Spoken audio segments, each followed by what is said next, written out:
the formats throughout the day, not just during quote CLM time, and so we look for across the phases that document that's part of the package and really look. Hello, everybody. Where I interrupt you, Kathy. Hey, Gladys. I'm sorry to interrupt you. That's okay. So, hello, everybody. Today, we are holding our 94th GW International Scientist Practitioner Forum. So welcome, and thanks for being here with us. I am Dr. Gladys Williams, and I, together with Dr. Richard Lightning, host these weekly meetings. The purpose of these meetings is to enhance in the participants the ability to act as behavioral scientist practitioners. Our guest speaker today is Dr. Kathy Skada. Hope I am pronouncing it correctly. You are. Thank you. Very good. Let me say a little bit about her background. So Dr. Kathy Skada is a behavioral educator, dually certified occupational therapist, and behavior analyst with over 30 years of experience working with challenging learners. She has been replicating the large-scale CLM implementations for the past 17 years. In her current role at the CLM Center of Excellence, she is responsible for promoting and supporting global CLM dissemination. She also designs and teaches the hybrid CLM and ABA CLM specialty certified programs. So thank you very much, Kathy, for taking time of your busy schedule and joining us and contributing to the forum. Thank you. Thank you, Gladys. Thank you, Richard. Thank you, Vicki Tucci. I wouldn't be here, obviously, without CLM and Vicki's belief and mentorship. I'm just humbled to be invited. This esteemed group, when I looked at the email list, I had to shut it down quickly so I wouldn't get even more nervous. I was like, oh my gosh. So let me make you a guest so you can share. Okay. So when, let me back up a little bit and just say, okay, when kind of the backstory is that I've met Vicki Tucci, another mentor, Jerry Shook, introduced us when I was a much younger version of myself, and I had just got this new job at the Pennsylvania Department of Education. I was in charge of professional development for the education system in Pennsylvania, and I was in charge of the autism initiative. So I was working with Jerry Shook on the autism conference that we held at Penn State every year. And he and Jack Nisworth mentioned Vicki Tucci and mentioned this thing called the competent learner model, which of course I knew nothing about, and really was brand new in my role at the state, and the job was much bigger than I was. So anyway, long story short, Jerry Shook ended up introducing Vicki and I, and that was in 2003. And Vicki became my fast mentor and teacher, and eventually came to visit Pennsylvania to see whether she would, I think she was coming to see if she trusted me to implement in Pennsylvania and to take a look at our system. And so we have been working towards this idea of global dissemination and supports for our global for anyone disseminating or using CLM really since that first day. And so here we are, and I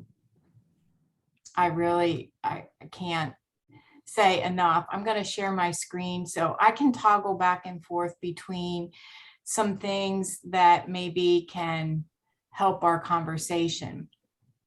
Several years ago, I presented at the Global Implementation Conference in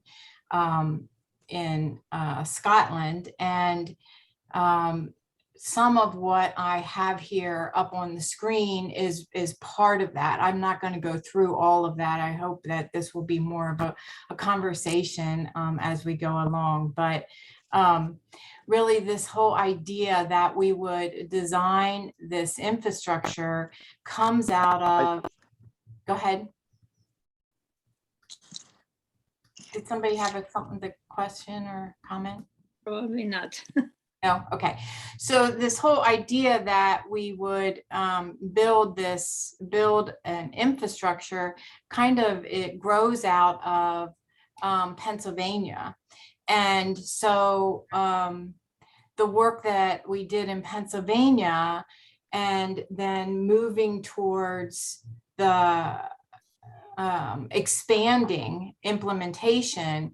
And so what I hope to share a little bit about is some of the challenges of moving from a developer, Vicky Tucci, controlled implementation to really kind of designing a more of a robust system that could be used by any system anywhere in the world. And sharing the lessons learned from the statewide implementation, and also this whole idea of design thinking in terms of the end user for the competent learner model. So, so that's what I have in mind to talk about. From the beginning, the biggest challenge, I love this visual because it just is, everything is always changing and moving, and the complexity of CLM, and then being caught kind of between the developer, who was my mentor and my teacher and still is, and then also my bosses at the state, and then the whole way down to the political structures of school systems trying to influence, because there was no, you know, that's really how you have to get things done, through influencing and training. So that's been a challenge from the beginning. I would have my direct boss, some of you may know, Dr. Fran Warkomsky, was a great champion of behavioral education in Pennsylvania, really got, Pennsylvania is one of the first states to offer ABA kind of certification for our educators, and really committed to that. So she would push me to go faster, faster, faster in implementation, and Vicky Tucci would be saying, slow down, this is a competency-based model. People have to be able to show you what they can do, and they have to be able, you don't want to move them on through the course of study units until they're ready. So anyway, that's kind of where we start. When we implemented in Pennsylvania, it was during the 2003, I met her school year 3-4. In 4-5, she trained me, and I began in a pilot school. And then also there was a director at that pilot school, the Vista School, where we trained other people. We committed the cardinal sin of trying to do an evaluation study in that very first year. So pre-5-6, we did Penn State, Rick Cabina and Pam Wolf were brought into a room with me. I'm not a researcher. I'm a practitioner. I work with kids, and I am a trainer now, right? So I'm in that role, and Fran Warkomsky says to Cabina, Kathy Scott is in charge. I want data to know that we're investing in the right program. And so we had a study that looked at the impacts on our learners, and it was done after just 1 year of implementing in 5 learning environments. And so it gave us enough evidence and support that the model was working long before we ever had full implementation or knew what we were doing, that the funding continued. And so all you're seeing here is really what I call scale up impact data, and trying to help people to see that the low investment in, so these were Pennsylvania's autism consultants at the state level. So in the year one, Vicki trained me and another person. We trained 6 of them, and then we trained 10 people in a regional program, and then we impacted 12 learning environments, 72 learners, 60 instructors. And so as this went across the 5 years, we, with a fairly low investment in a number of in-house coaches, we impacted 205 learning environments, 1,230 learners, and 25 instructors. And this piece is just such an important part for helping people to understand why we want to invest in this type of a capacity building model, because these 25 instructors will impact scores of learners throughout. They won't ever take their CLM hat off, right? They're never not going to be behavioral educators in the future.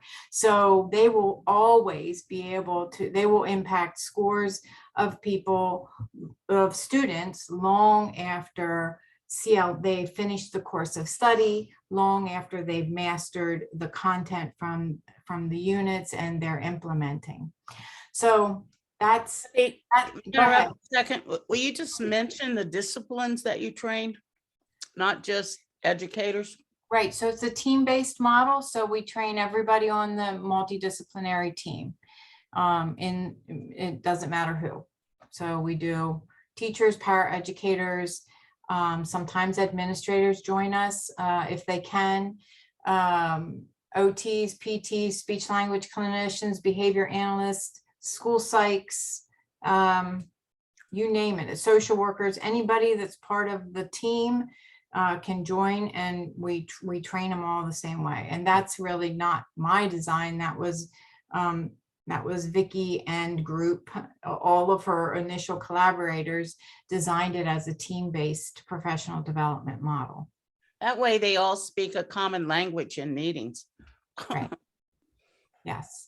And the thing about it is that this adds to our expertise. It doesn't take away, but it actually, is an add-on, a value add to everybody. So then when I went to, I left the state and I was doing some consultation in Virginia with, I was actually called in for another reason. I was called in because behavior analysts and OTs were not playing nice in the sandbox together in the school systems.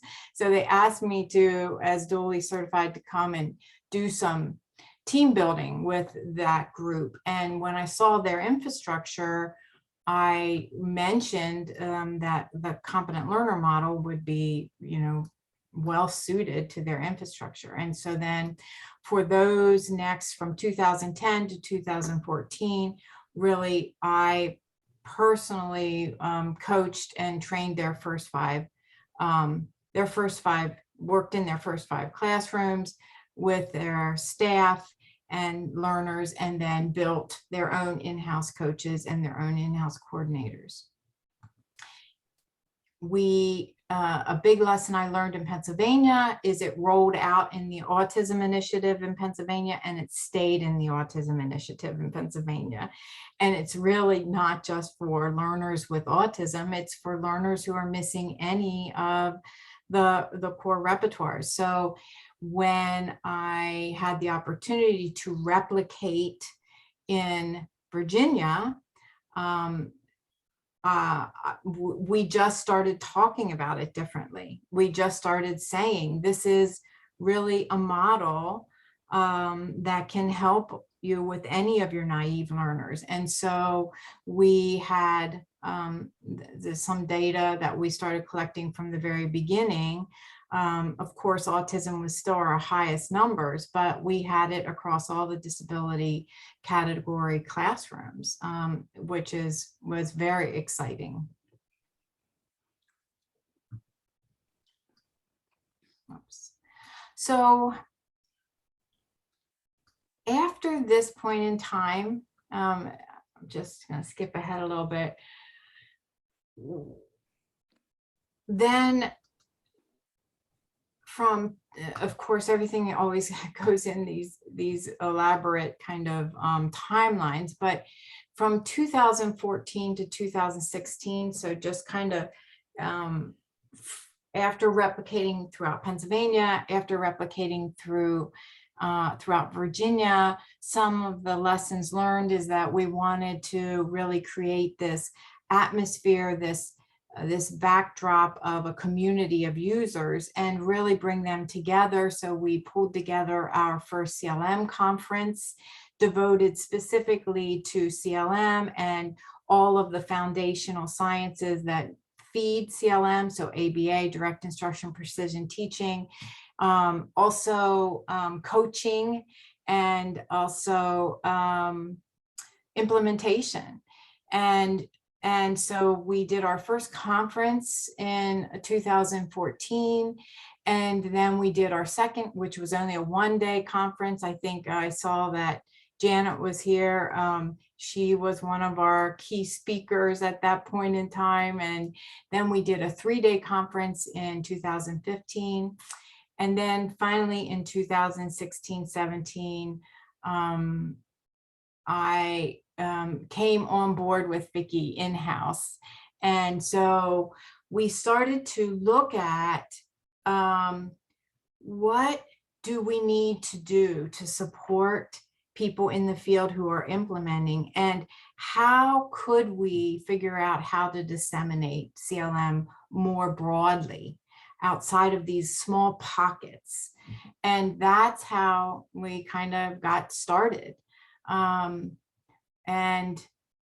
so I'm not going to take you through each of these pieces, but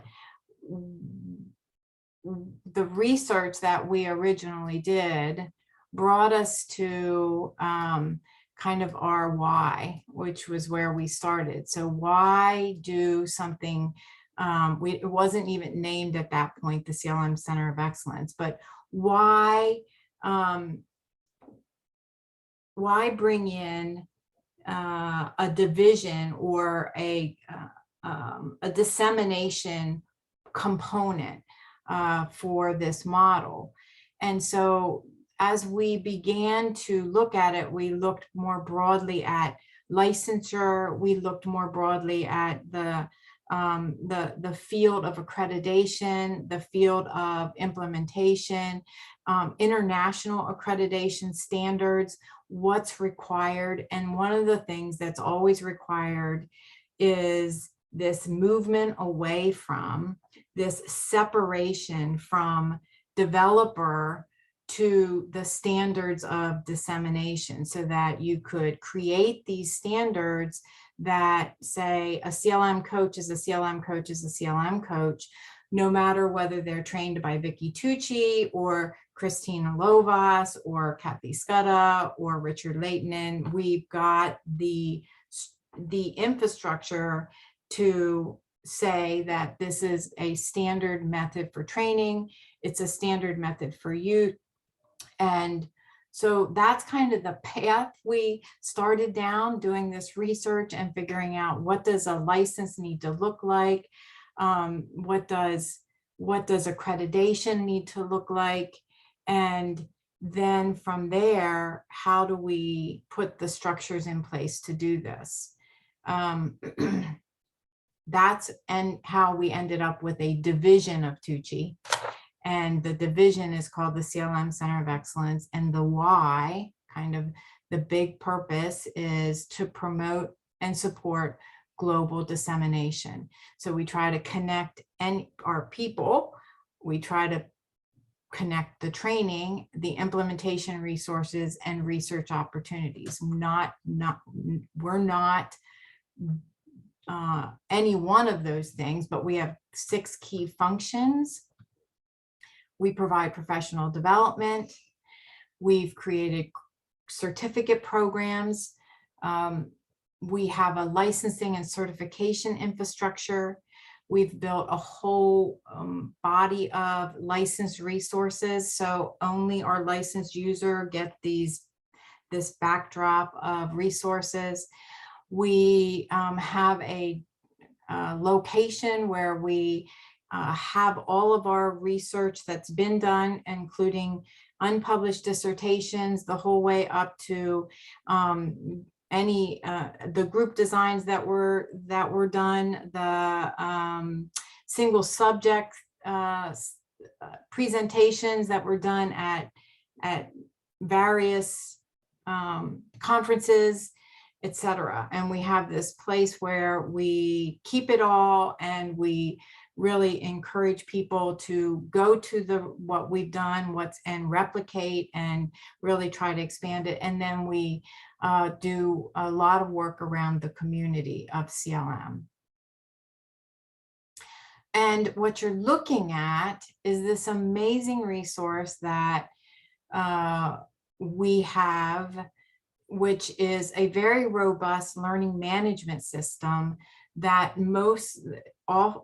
really mostly just universities have access to something this robust. But we now have this back end to our, this is just the front end of the kind of the website, like for the CLM Center of Excellence.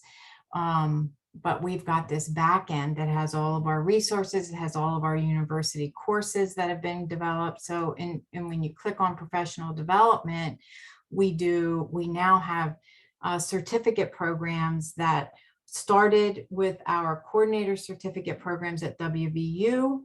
Now we are partnered with Clarion. We have an infrastructure and a license that will allow us to take our standard certificate programs. So we have 4 certificate programs that have been designed and are in the back end. So if a university wants to partner with us and get a university license, they have to meet our standards in terms of who can teach, but we already have designed the program, and we have CLM instructor implementer program, a coach program, an administrator and a coordinator program tracks. And we first delivered this through West Virginia University through their online component of their university. It was when Dan Hirsch was still living. We would not have launched this without his help and support. He was just instrumental in helping me kind of learn how to jump through the university hoops, because I certainly had no experience with that. So we have that, and then we also have partnered more recently with Clarion University.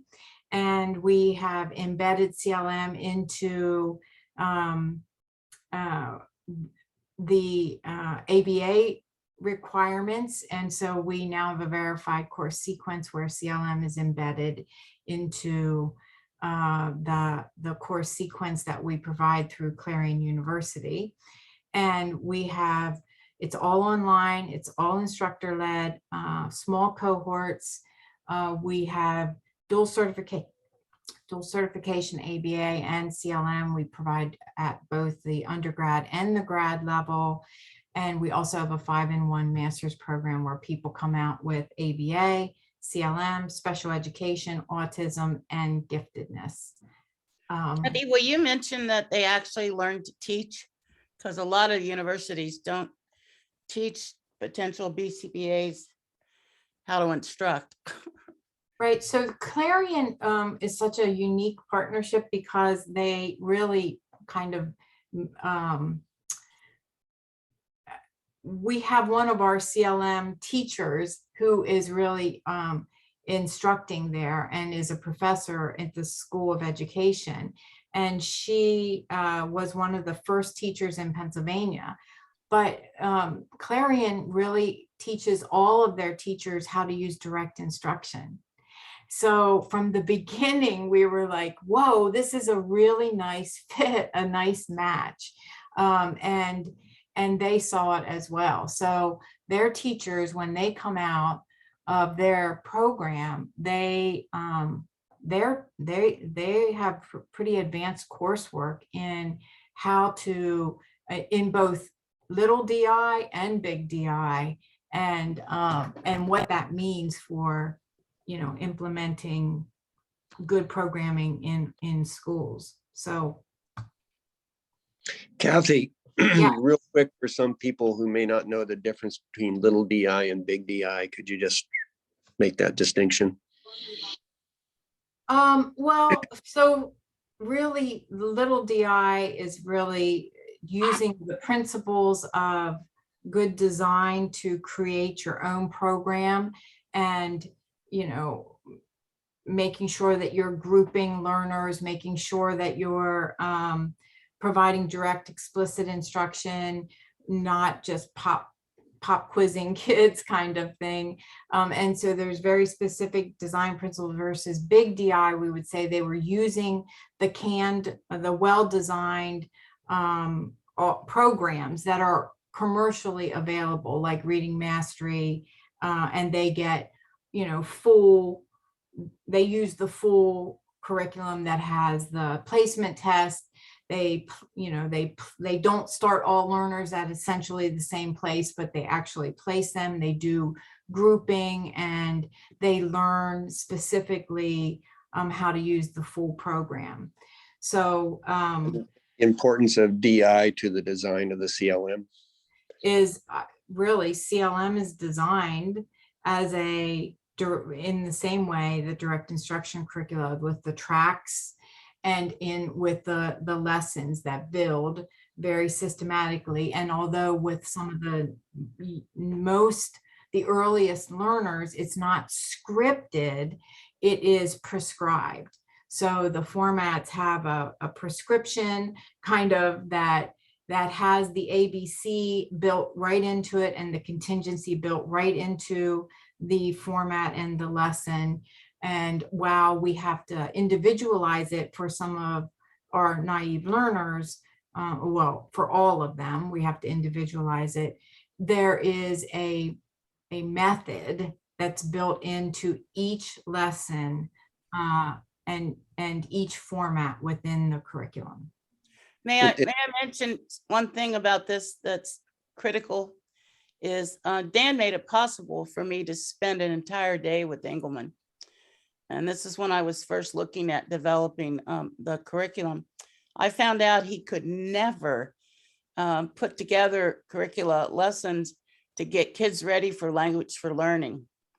And I kind of figured that he didn't know enough about ABA practices. And so that's what I focused on in the early curriculum, to get them ready for language for learning and reading mastery. I think it's an important piece for people to know.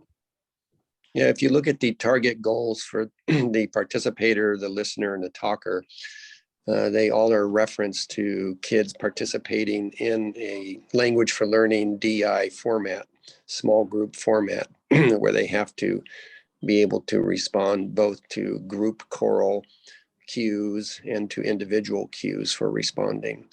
So much of the CLM is designed to place kids into that particular kind of context and to be successful in that context, with the assumption that that's an important context for kids to be working in.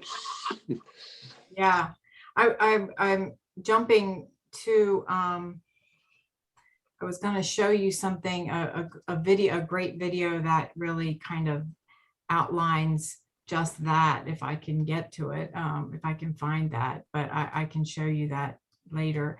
So we have also now with ABA, I mean, with the changes in international credentialing, we also have now partnered and gotten the CLM and our ABA coursework credentialed through CABA. So those of our international partners that still want an additional credential, either the QBA, which is very similar to BCBA, or the COSP, which is bachelor's level credential that focuses mostly on ABA and autism. And then, so we also have this program credentialed through Clarion, so they can take it for credit. They can take it just through the Center of Excellence for no credit. And it really just depends on where they are in the world and whether they need this additional credential. So that's kind of what we've been doing, is building this infrastructure around our professional development and courses that we teach. So we've got webinars that we provide, and we teach these courses that are available for credit. And then we meet with our coaches throughout the year in our networking, kind of more of a online networking piece. And then we also do the conference. So the conference this year, and we always really try to include direct instruction, behavior analysis, precision teaching as the core leadership. And we also have one of our esteemed colleagues who is also very much involved with trauma-informed practices, Dr. Ann Katona Lynn, who will be presenting for us this year. So that's what we do in terms of the professional development side of things. In terms of our key functions around licensing, we have created, really after a lot of research in what constitutes a license for the type of content that is comprised in the competent learner model. And so we have these three core components that we think about: the staff training components, the staff training and coaching, and it's comprised of certain components of the CLM, and then the instructional assessment and curriculum for students, and that's also built in, and then also kind of the environmental engineering and fidelity tools that are part of the package. So we put this together in a I would say the way the license is structured is sort of like a franchise license, kind of, as much as any program can have structure and fidelity across the many different types of implementations around the world that we are in. And then we teach across these 5 common tasks. We start with phase 1, where basically we go into existing programs. We start our staff training. We are dealing with exactly what the learner schedule looks like, exactly what instruction looks like, data and progress monitoring systems are. And then we slowly build and change across the phases. Not everyone's a good fit for CLM. After the implementation conference in Scotland, I met with a group of experts in the field of implementation. Their big recommendation to us at that time were that we needed a facilitated application capacity assessment, which we went back to the research on implementation and designed a tool. I think I have it up, the CLM, which is really this facilitated process when we get a school or a country or whatever that wants to meet with us and talk about CLM. We use this as a tool that actually teaches the primary purpose is to help them to understand what is what are the ongoing requirements, rights, and responsibilities of this license, and really it helps us to get baseline about their capacity to facilitate an in-house implementation, and then kind of this official application to the Center of Excellence for consideration of fit. And so we have this process that this meeting ends up in a score. So we look at this, and not every organization is a good fit for CLM. They want us to come in and provide workshops and then get out of their way, and they're going to implement. And if they don't really want to invest in coaches, they don't want to build an infrastructure for disseminating. And so that's not really a good fit. So we say goodbye. So we say goodbye. We have turned some people away. And then also what else we had to do was we had to really, and this goes to the part of separating CLM as a from the developer and the company, the Tucci company. And we had to create these really, we had a process for coach certification before, a process for instructor certification, but we had to really kind of standardize it and have a way for that to happen that separated Vicky from that, in a way that if an accrediting body is looking at our process, they would say, oh yes, Vicky Tucci doesn't get to say, you know, wave the magic wand and say that Janet Twyman, you are a CLM certified coach. That a CLM certified coach meets a certain standard of education and competency that is standard no matter where they are trained in the world. So we've put together all of that. And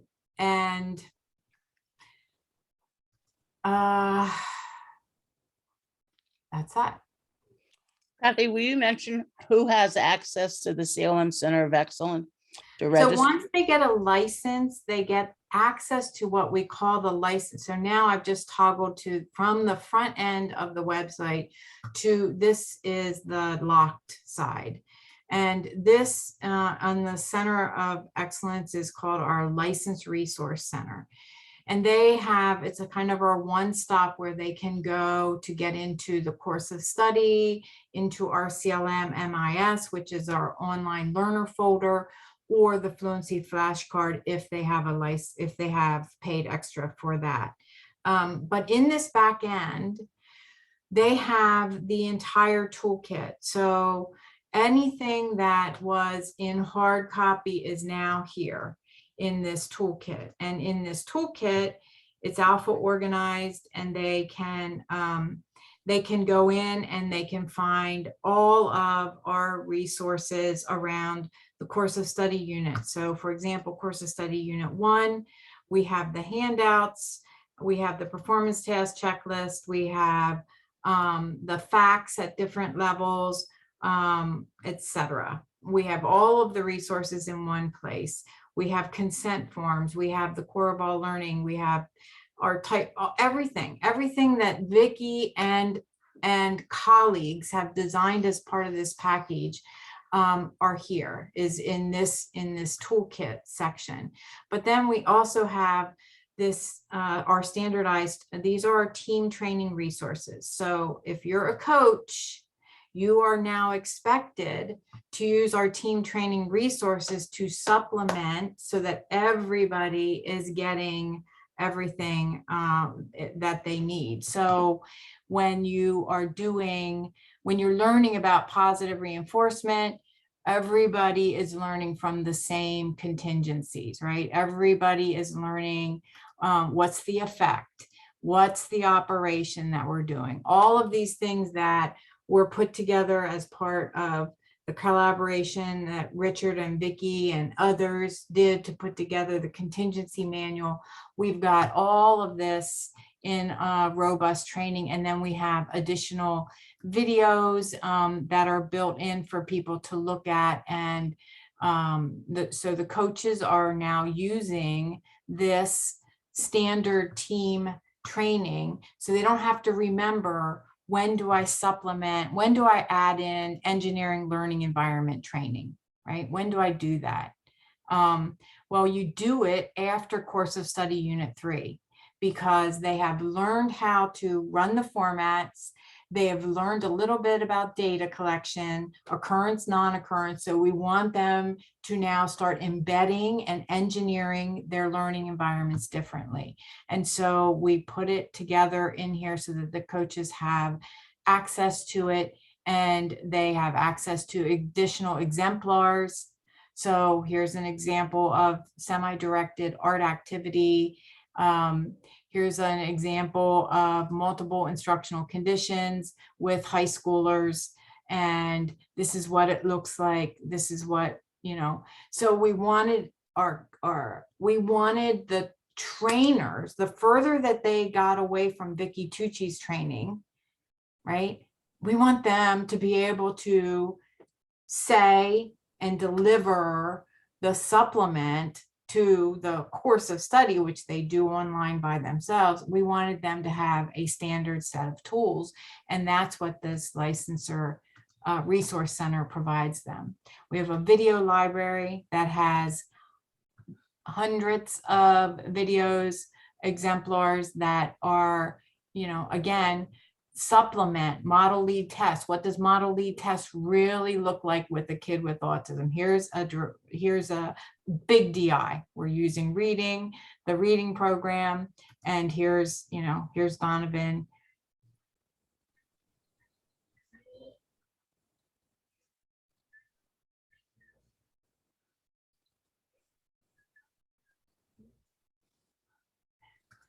Okay, model lead test. This is what it looks like for a kid with autism. It gives the coaches the resources that they need to come in and say, okay, here's a great example of prime, prompt, fade, reinforce, and other embedded repertoires. Let's look at this together. Let's talk about it. Let's dissect it. And so this is our back end. So we have the full kit, really what came originally in the kit. Then we have training resources, and then we have coaching resources, and then we have supplemental resources. So, and we're constantly growing our supplemental resources. So we have lots of people that think they want to build RBTs. And we say, do you have, we have an RBT CLM entire course based on the task list, all put together for you as a licensed sent resource. You can use this, right? You can use this. This is what the RBT credential is, but we start with readiness. Like, do you have enough, right? Do you, one of the resources we provide, and we meet with them and say, okay, this is what RBT credential does. This is what it can provide for you. Do you have the infrastructure to really support RBTs in your system before you go down that path, right? So we are constantly updating our supplemental resources based on the critical need and the needs assessment of where we are in the world. And then we archive everything, and anybody who's licensed can get into any and all of this at any time. So what can the unlicensed people access on the CLM Center of Excellence? Just the front end. And can you just show what the front end has? The home, it has a whole page about CLM. So if you want to know about CLM, we've got a whole page that talks about what it is, how it works, what are the core components, what is the difference between the ABA, the direct instruction precision teaching components of the model, how the model works. It has examples and videos of training and coaching, learner programming, and action management. It has the case studies. It has memorable moments from people who are implementing from across the world. It has all of the information about professional development and how to access the university courses. It has everything you want to know about certification and licensing. It has a free module that will take you through what is licensing, and you can go through that. The research, it really, this page is, honestly, we have not even built this out to its capacity. Literally, you click on this and you find a Google Drive that has dissertations, or group designs, or single subject and case designs, and conference publications that anybody can access from anywhere in the world. They don't need to be a licensed person. We want everybody on the search with us. We want everybody to see what we have, what we don't have, what we need. And then we have community, which has different locations that you can drill down to. So if you click on Saudi Arabia, or you see that we are implementing at the Al-Fawzan Autism Center in Saudi Arabia, we are at the Future Center in UAE, we're at ABTI, and so then you drill down to where we are, to each location in the world.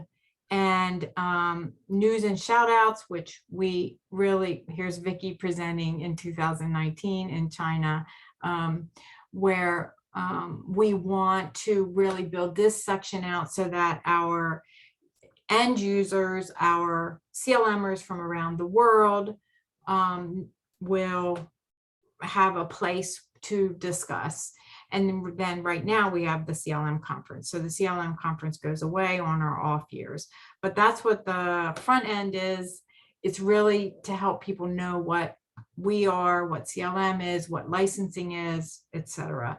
All built around the kind of again, that main, this is our why. This is why we exist. The CLM Center exists not to sell CLM, but to promote and support the dissemination of it, and follow that lead from our end users, that design thinking, that what do they need where they are in the world, and how can we support them to use the model with fidelity and good effect wherever they are. So that's our work at the Center of Excellence, and that's it's kind of a labor of love, what we're doing. Yeah. May I mention, if you walk into one of the learning environments that any of my CLM colleagues have engineered and trained in, you won't know who the teacher is versus who the instructional aide is. It's an amazing experience to see that.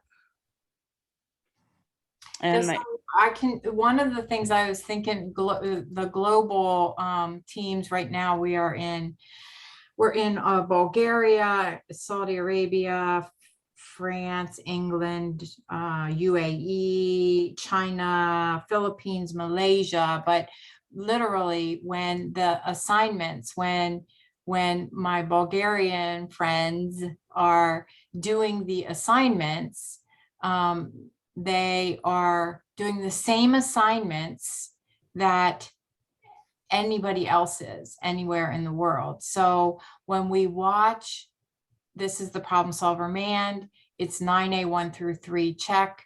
I'm going to open it and so you can see.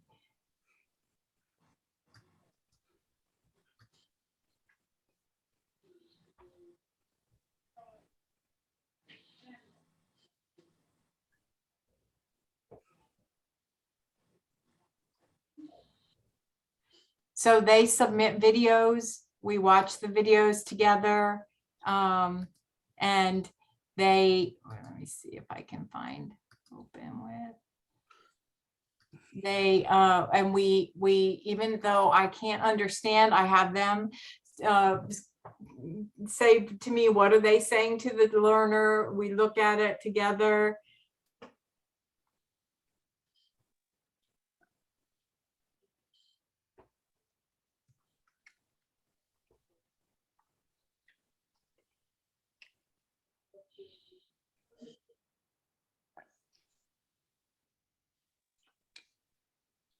So then we stop, we talk about how she's trying to contrive.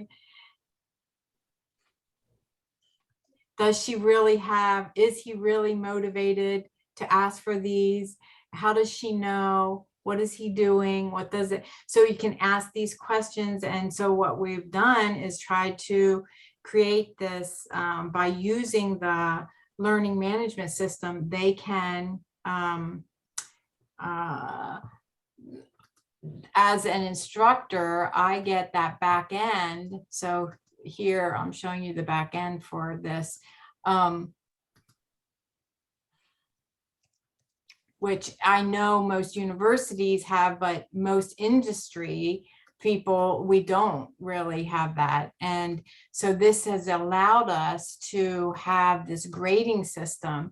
So if somebody sends a video in that needs, this is my group that's taking the ABA CLM program design, and they had to do video comparison between ABA, DIPT, or they had to do, you know, anything, any assignment that they have to do.